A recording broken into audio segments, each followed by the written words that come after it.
Dear children, today we will study about the another major problems of economic development. In the previous video, we have studied about the population problem, employment problem, unemployment problem, poverty. And today we will study about the price rise.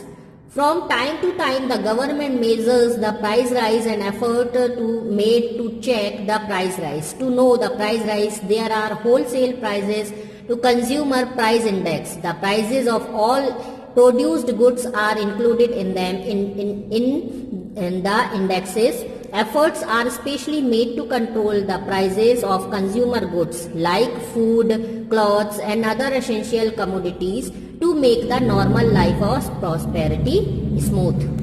people smooth. The price rise increases economic inequality and poverty. With the sincere efforts of government and citizens, the price rise can be brought under control.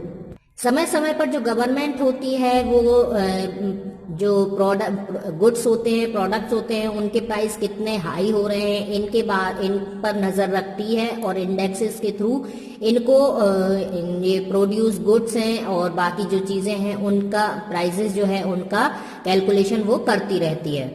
और government यह प्रयास करती है कि food, clothes और other essential जो commodities हैं वह लोगों के लिए इतना ज्यादा उनका प्राइस ना बढ़ पाए कि वो उनको यूज ना कर पाए।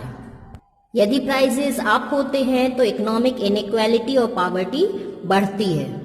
गवर्नमेंट इसलिए सारे प्रयास करती है कि जो कमोडिटीज के जो गुड्स के प्राइसेस हैं वो बहुत ज्यादा हाई अप ना हो पाए, अंडर कंट्रोल रहें।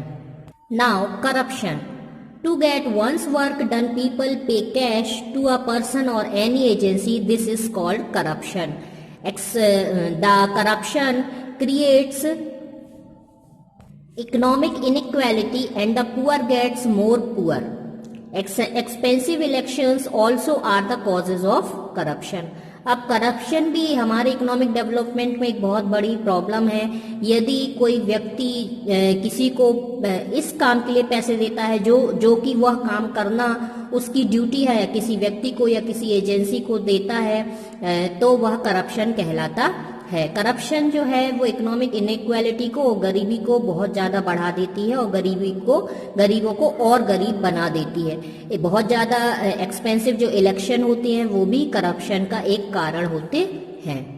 The government has made rules and laws to curtail corruption. Government ने बहुत सारे रूल्स और लॉज बना रखे हैं करप्शन को रोकने के लिए। Now exercises of chapter number 11। So let's start.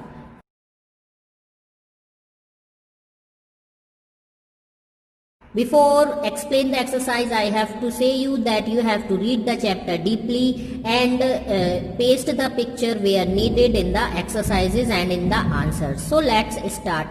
In India, the total percent of working people in agriculture is, the answer is 60%. Next, the total contribution of agriculture in Indian GDP is 26%. Next, the industrial development lessens dependence on agriculture, improves lifestyle, both of the above, none of the above. So you have to take the both of the above. Industrial development जो है वो agriculture से raw material मिलता है, लेकिन जो mineral based iron steel industries होती हैं वो एग्रीकल्चर पर डिपेंड नहीं होती हैं। So fill in the blanks. India, Nepal, China, Pakistan are blank countries and Japan, Singapore, Britain and US are blank countries. So at first you have to fill developing and second developed. Next, the industrial development brings blank for the country and citizen. So word is prosperity. Next, the first modern iron and steel plant was set up at Jamshedpur, Jharkhand. Next, the slow pace of economy increases unemployment and inequality. Now, very short answer type questions. What is poverty? This answer is in page number 107. And the next question, what is unemployment? This answer is also in page number 107. तो poverty के लिए आप यहाँ से लिखेंगे poverty is a very complex से लेकर के एजुकेशन एंड हेल्थ तक। फिर ये लिखेंगे few people do not gate 2 meals every day. Okay, फिर लिखेंगे economist call these people victims of poverty and living below the poverty line, यहां तक बस। इसके बाद है अनएम्प्लॉयमेंट का क्वेश्चन, तो उसमें आपको लिखना है ये यहां से थर्ड लाइन से अनएम्प्लॉयमेंट में अनएम्प्लॉयमेंट इज अ सिचुएशन यहां से लेकर के ये पॉपुलेशन तक, और फिर नीचे द एजुकेटेड जॉबलेस पीपल यहां से लेकर के एम्प्लॉयमेंट्स तक। Next question, which are mineral based industries, and fourth write the names of cottage industries. These both answer is in page number 104. This is page number 104 and here is given the answer. Iron, steel, cement, chemicals are called mineral based industries. बस इतना ही।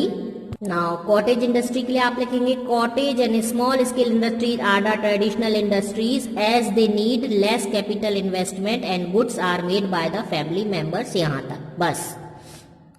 Now next short answer type questions. How was our economy in ancient time? So this answer is in page number 106. Here is the answer given. In the ancient time, Indian economy was rich and developed. India was independent financially. यहाँ तक आप लिखेंगे। उसके बाद फिर ये लिखेंगे in the medieval period, Indian silk was in such a high demand that Roman people were ready to pay in gold equal to the weight of Indian silk. और फिर the east India company in the initial stage, ये यहां से लेकर letter situation changed तक, यहां तक आपको लिखना है। नाउ थर्ड क्वेश्चन शॉर्ट का, what is sustainable agriculture? No second, what do you mean by small scale industry? Page number 104। तो अब ये शॉर्ट आंसर है तो थोड़ा बड़ा लिखेंगे। Cottage in small scale industries are the traditional, यहां से लेकर फैमिली मेंबर यहां तक फिर से लिखेंगे। फिर दीज इंडस्ट्रीज प्रोड्यूस, यहां से लेकर वीविंग क्लॉथ एक्सेट्रा यहां तक। और इसमें एक पॉइंट और लिखेंगे, small scale industries are generally run with the help of hired labour, बस। Now next question number 3, what is sustainable agriculture? This answer is in page number 102। Here is the topic given, sustainable agriculture, ये पूरा आपको लिखना है। Next question, what is Mahatma Gandhi Gramin national Rozgar guarantee programme? This answer is in page number 107। ये दिया हुआ है, ये शॉर्ट आंसर 4, ये यहां से लेके द सेंट्रल गवर्नमेंट से लेकर के अधिनियम 2005 यहां तक पूरा लिखना है आप। Now long answers, how agriculture is helpful in economic growth? This answer is in page number 103। ये आपको यहां से स्टार्ट करना है। In our country various plants and food grains like pulses, oil seeds, fibre grains beverage produced, India has become self reliant in the production of food grain, यहां तक। फिर उसके बाद today we are second to China in the production of rice and wheat, यहां तक। और फिर ये with the self dependence on food grains, यहां से लेकर के पूरा एग्रीकल्चर इज एसेंशियल, यहां तक। Now next question, describe the mineral based industries. This answer is in page number 104। Mineral based industries में आपको यहां से स्टार्ट करना है। आयरन स्टील, यहां से लेकर ये इंडस्ट्री तक यहां तक। फिर modern iron and steel plant यहां से लेकर के 1907 ये। फिर iron and steel is heavy and बल्कि, यहां तक लिखेंगे। इसके बाद ये यहां से लिखेंगे इंडिया हैज केमिकल इंडस्ट्रीज, यहां से लेकर के पूरा डेवलपमेंट यहां तक। Last question, describe the major economic problems. This answer is in page number 106, 107 and 108। So major problems, ये मेजर प्रॉब्लम्स हैं पॉपुलेशन, पॉवर्टी, अनएम्प्लॉयमेंट। तो आपको यहां से लिखना है पॉपुलेशन, हेडिंग डालेंगे द प्रॉब्लम्स आर, यहाँ हेडिंग डालेंगे, उसके बाद लिखेंगे पॉपुलेशन। पॉपुलेशन में ये यहां से लेकर के डेवलपमेंट यहां तक। फिर इन 1951 यहां से लेकर के करोड़ बाय 2001 यहां तक। फिर most of the population depends on, यहां से लेकर के डिक्रीजिंग यहां तक। फिर पॉवर्टी के बारे में लिखेंगे, तो पॉवर्टी गरीबी, उसको भी आपको लिखना है यहां से लेकर के यहां तक। एजुकेशन एंड हेल्थ, फिर उसके बाद आप लिखेंगे few people do not gate 2 meals every day. Economists call these people victims of poverty and living below the poverty line, यहाँ तक। The government first identifies person and family below poverty line, ये पूरा and employment तक। फिर unemployment के बारे में लिखेंगे, तो ये आपको अनएम्प्लॉयमेंट थर्ड लाइन में दिया है, यहाँ से लेकर के पॉपुलेशन यहाँ तक लिखेंगे, और फिर द एजुकेटेड जॉबलेस यहाँ से लेकर के यहाँ तक लिखेंगे। तो ये जो है ये आपके पॉपुलेशन, पॉवर्टी, अनएम्प्लॉयमेंट, ये सारा लिखना है एक ही आंसर में। उसके बाद आपको प्राइस राइज भी लिखना है, तो ये भी आपको फ्रॉम, ये सेकंड पैराग्राफ है जो, इसको लिख लेंगे। और इसके बाद जो इसका सेकंड है ये वाला लिखेंगे पूरा, फ्रॉम टाइम टू टाइम से लेकर के स्मूथ तक, और नीचे दिया है जब प्राइस राइज से लेकर के, तो इसको भी आप लिख लेंगे लास्ट वाले, ये द प्राइस राइज से लेकर के ये पूरा अंडर कंट्रोल यहाँ तक। और लास्ट में करप्शन के बारे में भी आपको लिखना होगा, तो करप्शन में आप लिखेंगे टू गेट वंस वर्क यहाँ से लेकर के कॉल्ड करप्शन यहाँ तक, फिर द करप्शन क्रिएट्स यहाँ से लेकर के पूरा ये कॉजेज ऑफ करप्शन यहाँ तक। इस तरह से ये पांचों जो मेजर प्रॉब्लम है इकोनॉमिक डेवलपमेंट की वो आप लिखेंगे। So dear children, here your chapter number 11 is completed. Complete your fair notebook with all exercises and paste the picture where needed, and also read the chapter deeply and carefully.